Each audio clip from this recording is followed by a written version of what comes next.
I watched my granddaughter's wedding ring fly across the hardwood floor as her husband's hand connected with her face. The sound echoed through my dining room, a sharp crack that silenced 20 years of family dinners in this house. My wife's crystal vase rattled on the mantel. The hockey game on TV suddenly seemed obscene. Rachel's head snapped to the side. 26 years old, my first grandchild, the little girl who used to help me shovel the driveway every winter, who learned to skate on the pond behind this house, who graduated top of her class at U of T, now standing in my dining room with a red mark blooming across her cheek like a stain I couldn't wash out. Her husband, Derek, stood there breathing hard. His mother, Diane, sat frozen at the table, fork halfway to her mouth. And my son, James, Rachel's father, stared down at his plate like the roast beef was the most interesting thing he'd ever seen. Nobody moved, nobody spoke. The only sound was the furnace kicking on, that familiar rumble that had filled this house through 32 Canadian winters. I set down my napkin, folded it precisely, placed it beside my plate. My hands were steady. 63 years of life teaches you something about control. Rachel, I said quietly, come here. She didn't move. Her hand touched her cheek, fingers trembling. Rachel, firmer this time. She walked to me, slow steps. I stood up, took her face in my hands, turned it toward the light. The mark was already darkening, purple spreading like ink in water. How long? I asked. Grandpa, please. How long has this been happening? Derek cleared his throat. Sir, this is between me and my wife. I held up one finger, didn't even look at him, kept my eyes on Rachel. How long, sweetheart? Her eyes filled. Since we got back from the honeymoon. 8 months. 8 months of Sunday dinners, where she'd worn long sleeves in summer. 8 months of excuses about walking into doors, tripping on stairs, being clumsy. 8 months where I'd noticed the flinch when Derek reached for the salt. The way she'd go quiet when he spoke. The absence of that bright laugh that used to fill this house. 8 months where I'd told myself I was imagining things. Dad, James started. I looked at my son, really looked at him. 42 years old, 6'2", played defensive line in high school, could bench press 225, sitting there like a child who'd been told not to interrupt the adults. You knew, I said. Not a question. He glanced at his wife, Linda. She was studying her wine glass like it held the secrets of the universe. We thought, Linda said carefully, that they needed to work it out themselves. Marriage is hard. There are always adjustments. Adjustments. The word tasted like copper in my mouth. That what we're calling it now? Diane, Derek's mother, finally set down her fork. She was a small woman, 50s, wore too much perfume and had that tight smile of someone who'd spent years pretending everything was fine. I don't think you understand the pressure Derek's been under, she said. Starting his practice, the hours he works, the stress, and that gives him the right to hit my granddaughter? I didn't say that. Her smile got tighter. But Rachel can be difficult. She doesn't always understand what a man needs, what he's dealing with. A wife has responsibilities. Like standing there and taking it when her husband decides to use her as a punching bag? You're being dramatic, Diane said. It was one slap. They had an argument. These things happen. I looked at Rachel. Is it just one slap? She was crying now, silent tears running down her face. She shook her head. Tell me, I said gently. Her voice broke. He gets angry. When dinner isn't right, when I'm too tired for intimacy, when I talk back, when I don't talk enough, when I spend too much money, when I don't make enough money, She was sobbing now. I try, Grandpa. I try so hard. I thought if I was just better, just tried harder. I pulled her into my arms. She collapsed against me, this strong, brilliant woman reduced to a frightened child. I could feel her shaking. Over her head, I looked at Derek. He had the grace to look uncomfortable, but not ashamed, not guilty, just irritated, like I was making a scene over nothing. It won't happen again, he said. I lost my temper, but she knows how to push my buttons. She knows what sets me off. So it's her fault you hit her. I didn't say that. But marriage is a partnership. Both people have to work on it. Diane nodded. Derek's father, God rest his soul, had a temper too. I learned how to manage it, how to keep the peace. Rachel just needs to learn how to get hit without complaining. Diane's face flushed. That's not what I said, but a woman needs to understand her role, to support her husband, to not provoke. I held up my hand. Stop talking. She blinked. Excuse me? I said, stop talking. Every word out of your mouth makes me want to throw up the dinner my wife spent 4 hours preparing. My wife, Margaret. She'd been in the kitchen when it happened, getting dessert. She stood in the doorway now, holding a pie, face white as the meringue. Maggie, I said. Can you take Rachel upstairs? Help her pack a bag? Grandpa, I can't just leave. Yes, you can. You're staying here tonight. We'll figure out the rest tomorrow. I have work in the morning. I'll call your office. You're taking a sick day. Derek stood up. She's not going anywhere. She's my wife. Sit down. You can't tell me what to do in your house. I can and I am. Sit down. He didn't sit. He took a step toward Rachel. I moved between them. 63 years old. Arthritis in my left knee. Blood pressure medication. Reading glasses. But I'd grown up in Scarborough in the 60s, worked construction for 20 years before I started my contracting business, and I'd never backed down from a bully in my life. You want to hit someone? I said quietly. Try me. Derek's jaw clenched. For a second, I thought he might actually do it. Then Diane grabbed his arm. Derek, don't. He's an old man. He doesn't understand. I understand perfectly, I said. Your son is a coward who hits women. And you taught him that was acceptable. How dare you? How dare I? I laughed. No humor in it. How dare I stand up for my granddaughter? How dare I call out abuse when I see it? How dare I expect better from the man she married? James stood up. Dad, maybe we should all calm down. Calm down? I turned on him. Your daughter just got hit at my dinner table and you want me to calm down? It's complicated. It's really not. He hit her. That's not complicated. That's criminal. They're adults. They need to work this out. Like you and Linda worked it out? The room went silent. Linda's wine glass slipped from her fingers, shattered on the floor. Red wine spreading across the hardwood like blood. James's face went white. Dad, you think I didn't know? You think I didn't see the bruises on Linda 20 years ago? The excuses about falling, about being clumsy? You think I didn't lie awake at night wondering if I should have said something? That was different. How? I stopped. I got help. I went to counseling. I changed. After how many times? How many bruises? How many tears? I looked at Linda.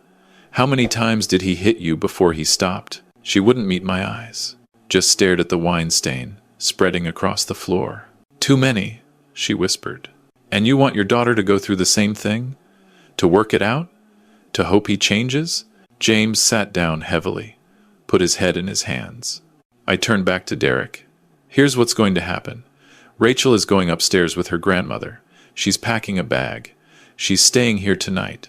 Tomorrow, she's calling a lawyer. You can't. I can, and I am. You want to contest that? You call the police. I'm sure they'd love to hear about what happened here tonight. Love to see the mark on Rachel's face. Love to hear about the other times. Diane stood up. Derek, we're leaving. This is ridiculous. Your wife had one glass of wine too many and got emotional. She's being dramatic. This man is trying to break up your marriage. One glass? I looked at Rachel. How many glasses did you have? Half of one. I'm trying to get pregnant. I haven't been drinking. The room went silent again. Derek's face changed. Something flickered there. Fear, maybe. Or calculation. You're pregnant? His voice was different now. Softer. Almost tender. No. I don't think so. We've been trying. I was hoping. She trailed off. Then we need to work this out, Derek said. For the baby. Kids need both parents. You can't just leave, because we had one fight. This isn't one fight, I said. This is abuse. That's a strong word. It's the right word. He looked at Rachel. Baby, come on. Let's go home. We'll talk about this. I'm sorry, okay? I lost my temper. But I love you. You know I love you. We're a team, right? We're going to have a family. Don't let your grandfather ruin that. I watched Rachel's face, saw the war there, the hope fighting the fear, the desperate want to believe him fighting the knowledge that he was lying. Rachel, I said quietly, look at me. She did. Do you remember when you were 7? When you fell off your bike and broke your arm? She nodded. You were so brave, didn't cry once, even though I know it hurt like hell. You just looked at me and said, Grandpa, I think something's wrong. So calm, so matter of fact.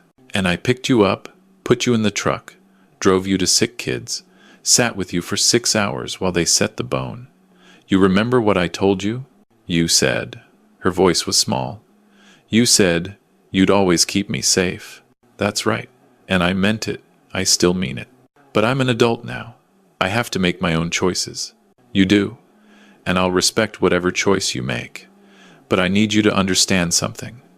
This doesn't get better. Men like Derek don't change because you love them harder or try harder or become perfect enough. They change because they hit rock bottom and decide to get help. And most of them never decide that. My dad changed, she said. I looked at James. Did you? Or did you just get better at hiding it? His face crumpled. I changed. I swear to God, I changed. I haven't touched Linda in 18 years. I got help. I did the work. How many times did you hit her before that? Silence. How many, James? Too many. His voice broke. Too many times. And I'm sorry.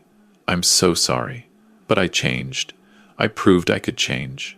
And how many women have to get hit while their husbands work on changing? How many bruises are acceptable while they figure it out? Nobody answered. I turned to Derek. You have 5 minutes to leave my house. After that, I'm calling the police. You're making a mistake, Diane said.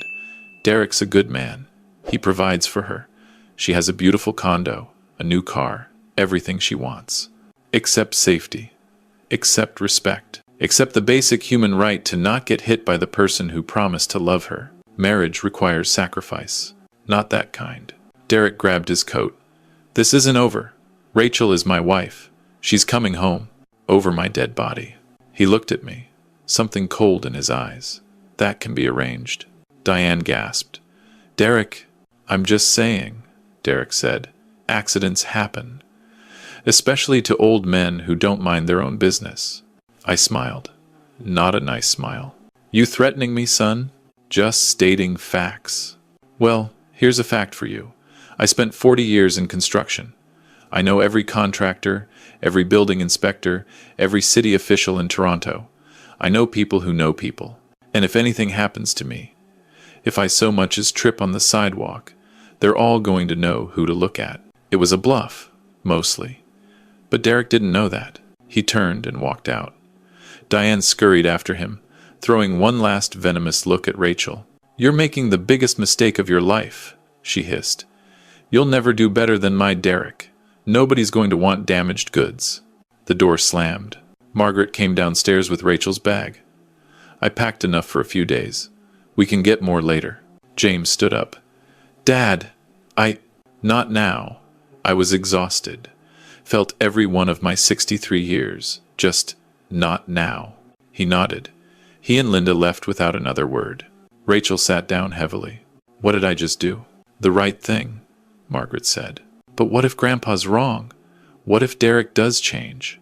What if I just threw away my marriage over one fight? Rachel, I sat beside her. This wasn't one fight, and you know it. She was quiet for a long time.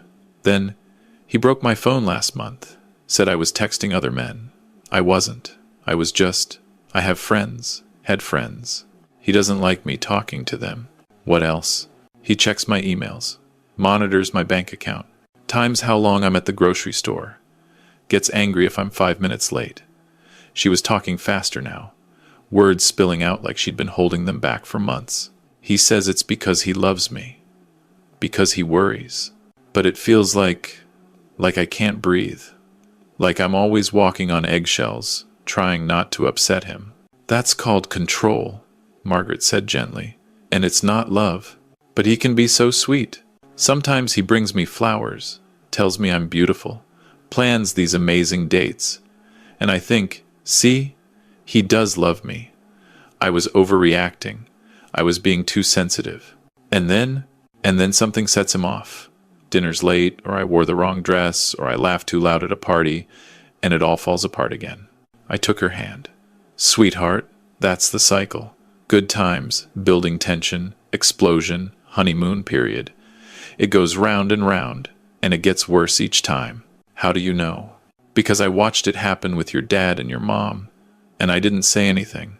I told myself it was none of my business, that they needed to work it out, that James would never really hurt her. I swallowed hard.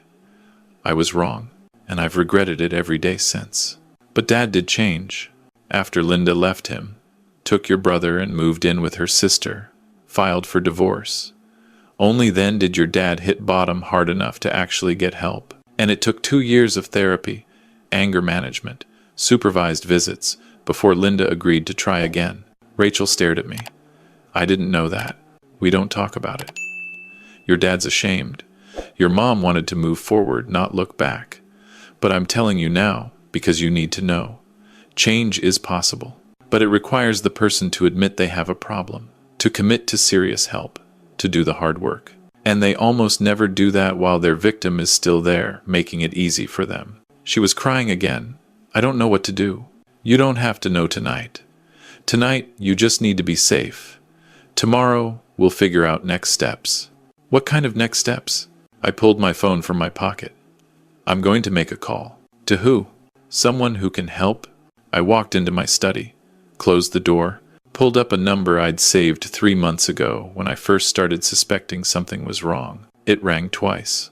Melissa Chang. Melissa, it's Arthur Campbell. We met at the Chamber of Commerce dinner. Arthur, of course. How can I help you? Melissa Chang was the best divorce lawyer in Toronto. Ruthless, brilliant, and known for taking on high-profile cases involving domestic violence. My granddaughter needs a lawyer. Her husband hit her tonight, at my dinner table. Is she safe? She's here with me. Good. Keep her there. Don't let her go back to the house alone.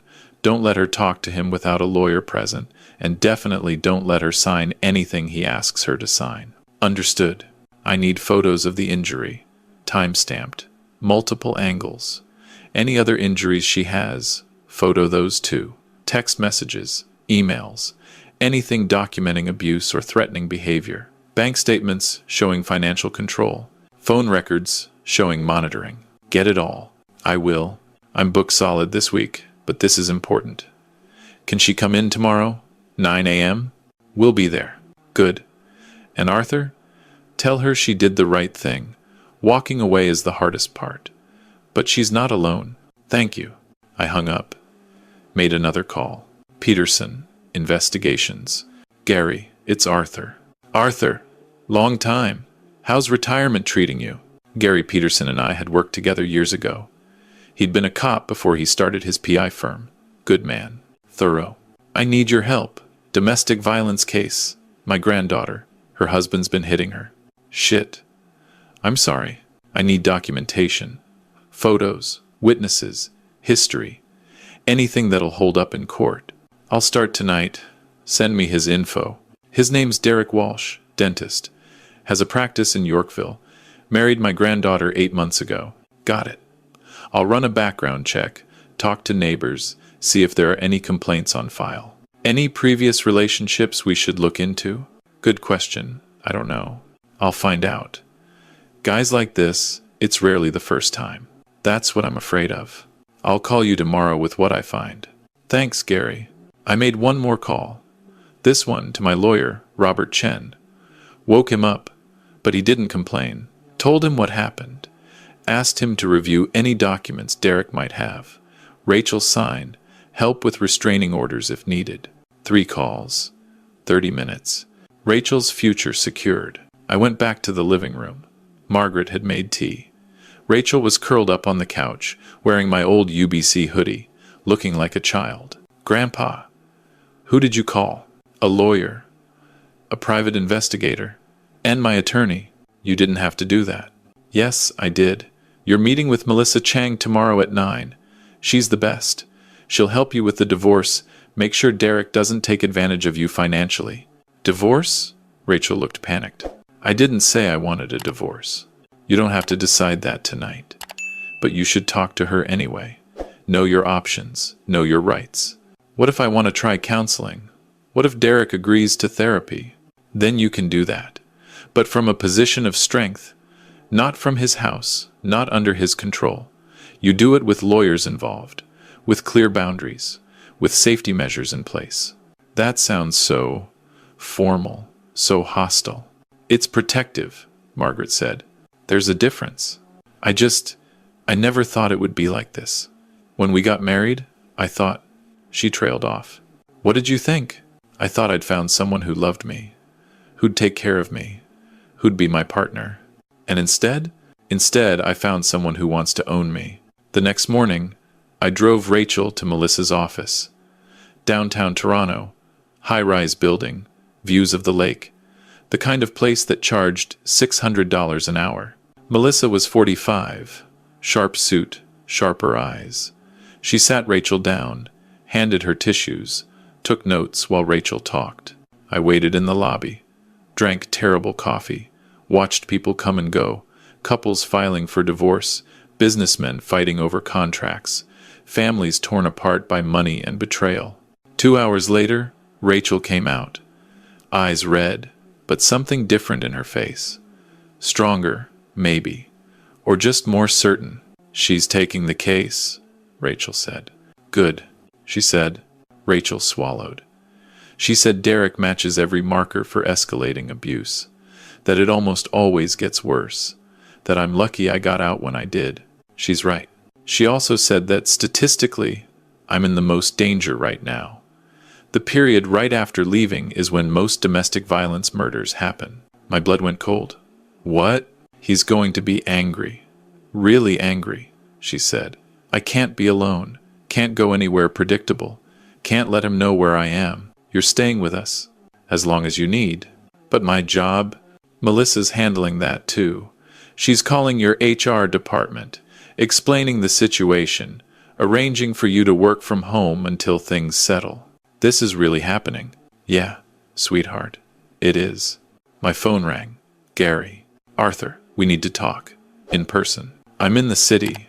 Rachel's lawyer's office. Perfect. I'm 10 minutes away. Coffee shop on the corner? We'll be there. Gary looked grim. He ordered black coffee. Didn't touch it. Derek Walsh, he said. Age 32. Dentist, like you said. Clean record. No arrests. No complaints. Looks perfect on paper. But he's been married before. Twice. Rachel gasped. What? First wife, Emily Thornton. Married when he was 24. Divorced 14 months later. She filed a restraining order. Claims of physical abuse, stalking, threatening behavior. He told me he'd never been married, Rachel whispered. Second wife, Jennifer Liu. Married when he was 28. Divorced after 11 months. No restraining order. But there's a sealed settlement. I have a contact in the courthouse who's trying to get details, but it looks like she took a payout in exchange for keeping quiet. Jesus, I breathed. There's more. I talked to neighbors at his condo building. 3 separate complaints about screaming, things being thrown. Security had to come up twice. Both times, Derek claimed everything was fine. Rachel was just emotional. Why didn't anyone call the police? They did, once. Officers showed up. Rachel told them everything was fine. They left. Rachel put her head in her hands. I remember that. He told me if I said anything, he'd make sure my family knew what a difficult wife I was, how I provoked him. He was so calm with the officers, so reasonable. They believed him. That's textbook, Gary said. Abusers are often charismatic, good at playing the victim, and women are often too scared or ashamed to speak up. What about his first wife? I asked. Can we talk to her? She moved to Vancouver. I have her number if you want it, but Arthur. He looked at Rachel. Are you sure you want to hear this? Yes. Gary pulled out his phone, dialed. Put it on speaker? A woman answered. Hello? Emily Thornton. My name's Gary Peterson. I'm a private investigator looking into Derek Walsh. Silence. Then, What did he do now? He's married again. His current wife is filing for divorce. Claims of domestic violence. Of course. Emily's voice was bitter. Is she okay? She's here with me. Would you be willing to talk to her? Another pause. Put her on. Gary handed the phone to Rachel. Hi, Rachel said. Her voice shook. I'm Rachel. Hi, Rachel. I'm sorry you're going through this. Derek said he'd never been married. He said I was his first. Emily laughed. No humor in it. He told me the same thing about Jennifer, denied she existed. When I confronted him with the marriage certificate, he said she didn't count because the marriage was annulled. What happened with you? It started small, criticizing what I wore, who I talked to, how I spent money. Then came the yelling, then pushing, then hitting. By the end, I was terrified to be in the same room with him. How did you get out? I told my sister. She helped me pack when he was at work, got me out of there. He showed up at my apartment that night, kicked in the door, choked me until I passed out. My sister called 911. That's how I got the restraining order. Rachel was crying. I'm so sorry. Don't be sorry for me. Be smart for yourself. Get away from him. Stay away from him. And don't believe him when he promises to change. Did he try to contact you? After? For months. Emails, texts, showing up at my work. Always apologizing. Saying he'd get help. Saying we were meant to be together. I finally had to move cities to get away from him. And Jennifer? I tried to warn her. Found her on social media, sent her a message. She blocked me. Thought I was a jealous ex. Emily's voice softened. I don't blame her. I wouldn't have believed me either. Rachel was shaking. What do I do? Document everything. Get a restraining order. Don't be alone. And Rachel? I mean this. Don't underestimate him. When his control is threatened, he gets dangerous. We thanked Emily. Hung up. Rachel looked at me. He's going to come after me. Probably. I'm scared, Grandpa. I know, but you're not alone. That afternoon, we went to the police station. Filed a report. The officer was sympathetic, but clear. Unless he violates a restraining order or makes a specific threat, there's not much we can do. Keep your phone charged. Don't go anywhere alone. If you see him, call 911 immediately. The restraining order was granted the next day. Derek was served at his office. He called me 20 minutes later. You son of a bitch. Derek, you turned her against me. My own wife. We could have worked this out, but you had to interfere. You hit her. At my dinner table. One time. One mistake. And you're destroying my marriage over it? I'm protecting my granddaughter. She's my wife, not yours. Mine. And you have no right. I have every right. You threatened me, remember? Said accidents happen? Silence. I know what you meant. And I'm making sure everyone else knows too. The police have it on record. My lawyer has it documented. If anything happens to me or Rachel, they know where to look. You're paranoid. Maybe. But I'm also prepared. He hung up. Called back 5 minutes later. I love her. I know I messed up, but I love her. Can't you understand that? That's not love, Derek. That's possession. I can change. I'll do therapy. Whatever she wants. Then do it. But not with her. Do it for yourself. Prove you can change before you ask another woman to trust you. This is your fault. All of it. You poisoned her against me. I didn't have to. You did that yourself when you hit her. He called 12 more times that day. Left voicemails ranging from apologetic to threatening to pathetic. I saved all of them. Gary called that evening. Jennifer Lou agreed to talk. I'm meeting her tomorrow. Want to come? Yes. Jennifer lived in Mississauga. Nice house, corporate job, seemed to have her life together. But when she talked about Derek, her hands shook. I signed an NDA, she said. But my lawyer says if it's relevant to preventing future harm, I can speak generally. Anything helps, I said. He was charming at first. Swept me off my feet. Proposed after 3 months. I thought I'd won the lottery. She laughed bitterly. The mask came off right after the wedding. Suddenly nothing I did was good enough. I couldn't cook right, clean right, dress right, talk right. He'd nitpick everything, then get furious when I got defensive. Did he hit you? Yes. Started with pushing, progressing to slapping, then punching. He put me in the hospital once, told the doctors I fell downstairs. They didn't believe him, but I backed up his story because I was terrified. How did you get out? My company sent me to a conference in Montreal. I realized while I was there that I felt happy for the first time in months. I could breathe. I didn't have to monitor every word, every action. So I called a lawyer from the hotel room, started divorce proceedings while I was out of town. How did Derek react? He threatened to ruin me.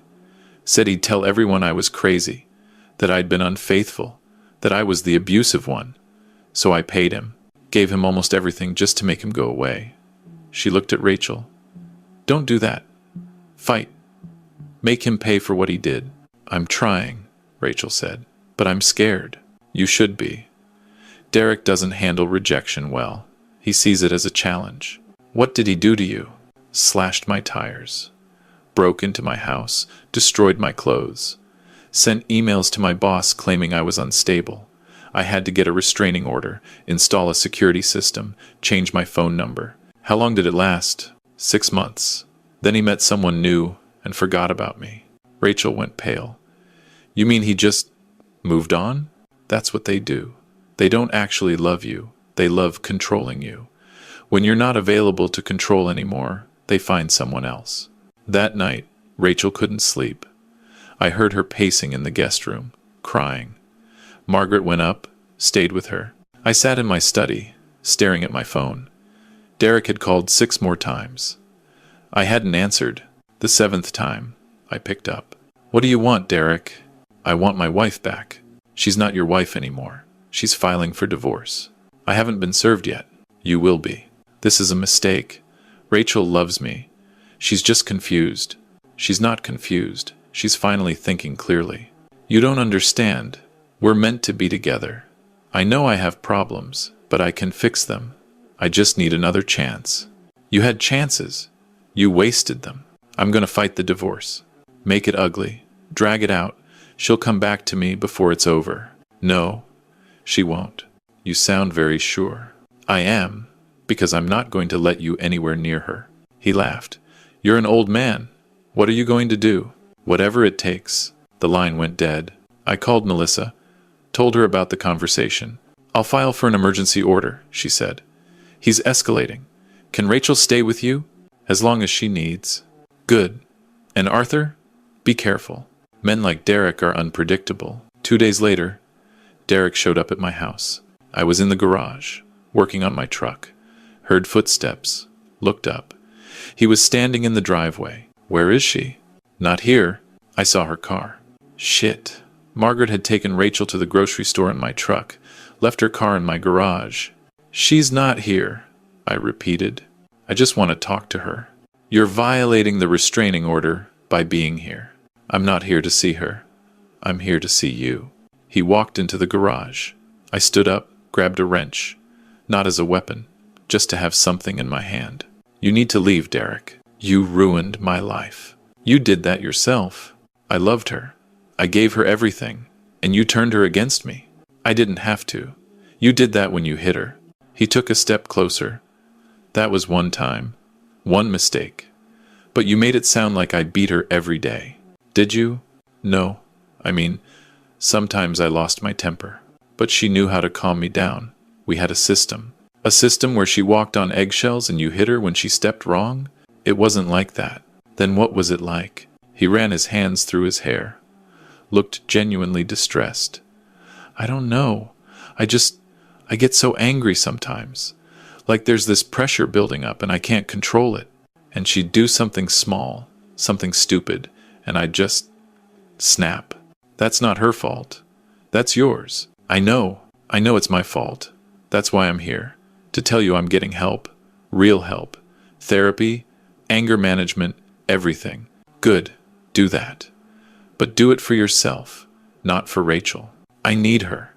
She makes me better. No, she made you worse.